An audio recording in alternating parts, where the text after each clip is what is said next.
जी नाज़रीन अस्सलाम वालेकुम। हम श्री यूट्यूब चैनल जे प्रोग्राम सूरताल में अवां खे भलीकार। मुल्क जी बजट अची वई, तव्हां खे बजट मां फ़ाइदो पियो या नुक़सान पियो? जेकॾहिं तव्हां पघारदार आहियो त यकीनन तव्हांखे फ़ाइदो पियो हूंदो, पेंशनर आहियो त बि तव्हांखे फ़ाइदो पियो हूंदो। बाक़ी मुल्क जी सूरत हाल इन बजट में बि असांखे ईअं नज़र आई आहे, या बजट जी सूरत हाल जी ॻाल्हि करियूं, जीअं वीचारो को नौकिरी पेशा माण्हू हूंदो आहे ऐं पूरे महीने जो ख़र्चो पघार जे आसिरे ते उधार वठी हलाईंदो आहे, उन में कुझु अयाशियूं कंदो आहे। जॾहिं महीनो पूरो थी वेंदो आहे, ख़बर पवंदी आहे त उनजी पघार 100 रुपया आहे त ख़र्चु 110 रुपया थी वियो आहे। ऐं पोइ 100 रुपया त कर्ज़नि ॾे हलिया वेंदा आहिनि, बाक़ी 10 रुपया बचंदा आहिनि, उहो कर्ज़ जे सूरत में वधी वेंदा आहिनि। हर महीने उनजो कर्ज़ वधंदो आहे पियो। पंहिंजे मुल्क सां का अहिड़े क़िस्म जी सूरत हाल रही आहे गुज़िरियल 76 सालनि खां। कंहिंजो आहे त जूं जूं मर्ज़ बढ़ता ही गया, जूं जूं दवा की। सो हाणे सभु असांजा जेके बि आहिनि इकोनॉमिक जा माहिर, मईशत जा माहिर, फाइनेंस जा माहिर, वीचारा पूरी कोशिशि कंदा रहिया आहिनि, पर 76 सालनि में असांजो जेको ख़र्चु आहे पंहिंजो मुल्क जो, उहो असांजे इनकम खां इलाही वधीक आहे। कल्ह वारी बजट जे अंग अखर ॾिसूं त 19,000 अरब रुपयनि जी बजट पेश थी आहे, लॻभॻि 100-125 अरब घटि हूंदा, जंहिंमें टैक्सिस जेके असांजा आहिनि उन्हनि जो तख़मीनो इहो आहे, उहे आहिनि 12,900, यानी कि तक़रीबन 13,000 अरब जा टैक्सिस आहिनि। जेको मुल्क 13,000 अरब जा टैक्स गॾु करे उन मुल्क जी पोज़ीशन इहा हुजे त उहो मुल्क सवाइ कर्ज़ जे न हली सघे, त पोइ उन माण्हू वांगुरु थियो न, जेको असां तव्हांखे ॿुधायो त उनखे ख़र्चु उनजो पंहिंजे इनकम खां वधीक हूंदो ऐं उनजा पैसा जेके इनकम वारा उहे कर्ज़नि जे हवाले थी वेंदा हुया। कल्ह जी बजट में जेको पाकिस्तान ते कर्ज़ आहे, उन जे इंट्रेस्ट में सूद हराम आहे न, चवनि था न, मूंखे ख़बर न आहे, मौलवी साहबनि खां पुछे वठंदासीं, पर पूरी दुनिया जो सिस्टम त सूद ते हले पियो। एसि ताईं जो असांखे सऊदी अरब जेके पैसा ॾिना आहिनि, उहे बि असांखे उन इंट्रेस्ट ते ॾिना आहिनि। मां इन में न वेंदुसि त ग़लति सही वारे चकर में उहो मौलवी साहब वञनि, पर छो त दुनिया जो हिकिड़ो सिस्टम आहे त तव्हांखे केरु पैसा छो ॾिए, उनखे जेकॾहिं मुनाफ़ो न मिलंदो त पोइ तव्हांखे त पैसा कोन ॾींदो। 52% ऑफ आवर बजट उहा काॾे वेंदी? उहा सूद जी, इंट्रेस्ट जी अदायगी में वेंदी। असल प्रिंसिपल कर्ज़ असांजे मथां एज़ इट इज़ रहंदो। ऐं हाणे जेको असांजो 800 अरब जो डेफिसिट ॾेखारियो वियो आहे न, उहो असां कर्ज़ खणी पूराए कंदासीं। माना ईंदड़ साल असांजे कर्ज़ जो इंट्रेस्ट जेकॾहिं हिन दफ़े 10,000 अरब जे लॻभॻि आहे न, त पोइ ईंदड़ साल इहो थी वेंदो 11-12,000 अरब जे लॻभॻि। असां कर्ज़ जो सूद ई कोन था ॾियूं पिया, तरक़ी असां कहिड़ी कंदासीं? दुनिया सां असां अखियुनि में विझी कीअं हलंदासीं? कुझु बहितरी थी आहे, जेको आहे पघारदार तबिको आहे उन्हनि जे लाइ, पर उनखां वरी पोइ ॾिजूं पिया त लेवीज़ जेका वधी वई आहे, 60 रुपए खां 80 रुपया पर लीटर ते लॻाई वेंदी पेट्रोलियम जे मसनूआत ते, उहो प्रॉब्लम थियो आहे। सो हिकिड़ी ईअं सम्झो गोमगो वारी बजट आहे, को ख़ुशि आहे को नाख़ुशि आहे। पर असांजा इदारा ज़रूरु ख़ुशि हूंदा न, जेके FBR वारा जेके ऑफिसर जेके रिटर्न्स ॾियनि था, उन में करोड़ रुपयनि जूं किकबैक्स वठनि था, उन्हनि जे लाइ को प्रॉब्लम कोन्हे को। कंहिं चयो ॾाढो सुठे नमूने सां, को हिकिड़ो सुठो सहाफ़ी आहे इफ़्तिख़ार अहमद, बोल्ड सहाफ़ी आहे, उहो चई छॾींदो आहे, चवंदो असां वटि टैक्स खे जेकॾहिं कलेक्ट करण जे लाइ का ॿाहिरीं एजेंसी खे हायर कयो वञे, त असांजा जेके FBR जा अफ़सर आहिनि, कस्टम जा अफ़सर आहिनि, उन्हनि खां उहे बहितर परफॉर्मेंस ॾींदा ऐं असांजो जेको टैक्स गॾु थिए थो उन खां टीणो टैक्स तव्हांखे गॾु करे ॾींदा ऐं तव्हांखे डेफिसिट जी जेको आहे उहा पूरी थी वेंदी।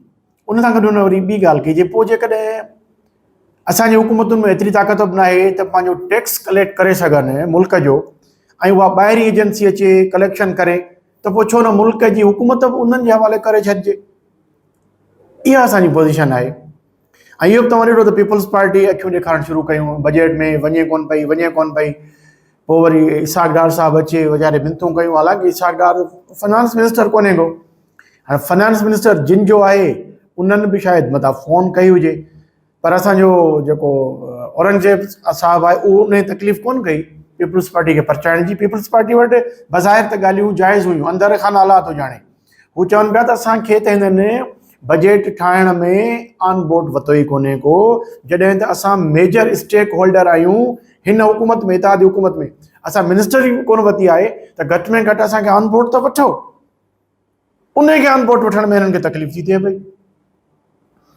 सो चवंदा आहिनि न त ही कंपनी बि असांखे हलंदे नज़र कोन थी अचे। एॾी वॾी हुकूमत आहे, हिकु ॾींहं में त कोन वेंदी, पर इनखे थी सघे थो त ईंदड़ साल, ईंदड़ बजट खां पहिरीं या ईंदड़ बजट खां पोइ जेके हिन में ॾार पवणु शुरू थी विया आहिनि उहे अॻिते हली ऐं वधीक वाज़िह थींदा। इदारनि जो हाल नाज़रीन ॾाढो ख़राबु थी वियो आहे न। ॾिसो, रियासत जी ताक़त केरु हूंदो आहे? इदारा हूंदा आहिनि न। ख़ुदि रियासत छा हूंदी आहे? पहिरीं ॾिठो पिए त चपकलश हुई अंदरि जो अंदरि जुडिशरी में, हिक ॿिए सां ओपन अचनि पिया। जेॾीमहिल सुप्रीम कोर्ट में विहनि था असांजा सुप्रीम कोर्ट जा जज, त हिक ॿिए जा रिमार्क्स कहिड़ा था ॾियनि, पास कनि पिया, त लफ़्ज़ी जंग त असांखे नज़र आई। असांजी इस्टेब्लिशमेंट में बि असांखे ख़बर आहे त उते बाइफर्केशन आहे, उते बि आई। हाणे इहा ख़बर पई त जेको FBI रिटर्न पिया फाइल कनि, त उहे जेके अफ़सर हुया 20 ग्रेड जा, उहे पाण में विड़ी पिया, करोड़नि जी कहाणी हुई, करप्शन जे करे विड़ी पिया। इदारनि जी असांखे ख़बर आहे, इन जे करे त असांजो मुल्क ताक़तवर थिए कोन थो न पियो। तव्हां ॾिठो त जेको पंजाब जे पुलिस जे मथां हिकिड़े इदारे इस्टेब्लिशमेंट उन्हनि ते हमिलो कयो, उन्हनि खे कुटको ॾिनो। अहिड़ो ई कमु वरी ॿ ॾींहं पहिरीं कोरंगी कराची में थियो आहे। FWO जेका हिकिड़ी कंस्ट्रक्शन कंपनी आहे, वॾा वॾा ठिका खणे पई पूरे पाकिस्तान जा, आहे इस्टेब्लिशमेंट जी कंपनी।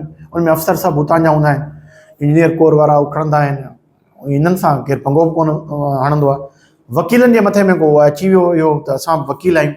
वकील जी FWO जे अफ़सर जी का गाॾी टकराइजी पई, वकील 15 ते फ़ोन करे वरिती, वकील खे रेस्पॉन्स ॾियण जे लाइ 15 अची वई। जेके 2 या 3 अफ़सर हुया या जेके बि कारिंदा हुया उन्हनि खे खणी विया थाणे ते, कोरंगी थाणे ते। बसि पोइ बंदो छा चवंदा आहिनि त अलाह ॾिए बंदो सहे। पोइ FWO वारा अची विया, या जिन जे पुठियां जेके माण्हू हुआ उहे अची विया, चवंदा 100 खनि ॼणा अची विया। पुलिस खे फेंटी लॻाई वई, वकील जेके हुया उन्हनि खे फेंटी लॻाई वई। काल्ह कोरंगी रोड बंदि हुयो। हाणे जेके सिंध पुलिस जा अफ़सर हुया उन्हनि दांह कई त हीअ त असांखे पंजाब पुलिस वांगुरु मोचड़ा पिया हणंदा। इहो नओं कोन्हे को न, तव्हांखे यादि हूंदो न त सिंध जे IG पुलिस खे हिकिड़ी सिक्योरिटी एजेंसी जेका तव्हां वटि मौजूदु आहे, रेंजर्स जो DSR, ईअं चवण ॿधी खणी वियो हुयो। जेको FIR दाख़िल न पई थी, तव्हांखे यादि हूंदो उन वक़्त में मरियम नवाज़ आई हुई ऐं उन जे नारा हया हुया सफ़दर, उनजे जेको हस्बैंड आहे कैप्टन रिटायर्ड, उन ते नारा लॻा हुया क़ाइदे सां मज़ार ते। उन जो FIR दाख़िल थी वई ऐं उहा FIR दाख़िल करण वारो केरु हुयो? 50 किलोमीटर परे उते मौजूदु बि कोन हुयो। उहा FIR दाख़िल पुलिस न पई कई, छो त सिंध हुकूमत पीपल्स पार्टी जी हुई, त उनखे गिरफ़्तार करे वई, बिल्कुलु गिरफ़्तार करे वई हुई। पोइ वरी चयो त न न असांखे हाणे राति जो 4 बजे कहिड़ी कहाणी वठण आया, सॼा फुटेजेस पिया हुया। पोइ उन वक़्तु जेको हिते हुयो रेंजर्स जो इंचार्ज, उनखे बसि तब्दील कयो वियो हुयो। हींअर बि छा थींदो, पर चवंदा त GHQ इन्हनि खे चयो आहे त न, हिननि ते FIR दाख़िल कयो। अञा FIR दाख़िल कोन थी आहे। पुलिस जी फेंटी आई वई थी वई, इदारनि जो पाण में टकराव। सुवाल असां हिते पुलिस ते बि खणूं था न पिया। त तव्हां ॾिठो हूंदो न त पुलिस जो कमु कहिड़ो हूंदो आहे। पुलिस जो कमु आहे आवाम जी हिफ़ाज़त करणु, पर पुलिस छा कंदी आहे? पुलिस गुंडागर्दी कंदी आहे न। पोइ जॾहिं उन्हनि खे को ताक़तवर फेंटी लॻाए थो न, त आवाम बि कंहिं हद ताईं ख़ुशि थो थिए पियो। ऐं इहो कल्ह जो वरी वाक़ियो, हीउ तव्हांखे असां कोरंगी जो ॿुधायो 4 ॾींहं राति जो, ऐं कल्ह जो वाक़ियो थियो आहे उहो रिपोर्ट थी पियो, मेन स्ट्रीम मीडिया ते थियो पियो। गुलशन इकबाल में हिकिड़ी पुलिस जी मोबाइल आई आहे, जंहिंमें 4 या 5 पुलिस एहलकार आहिनि जेके सिविल ड्रेस में आहिनि।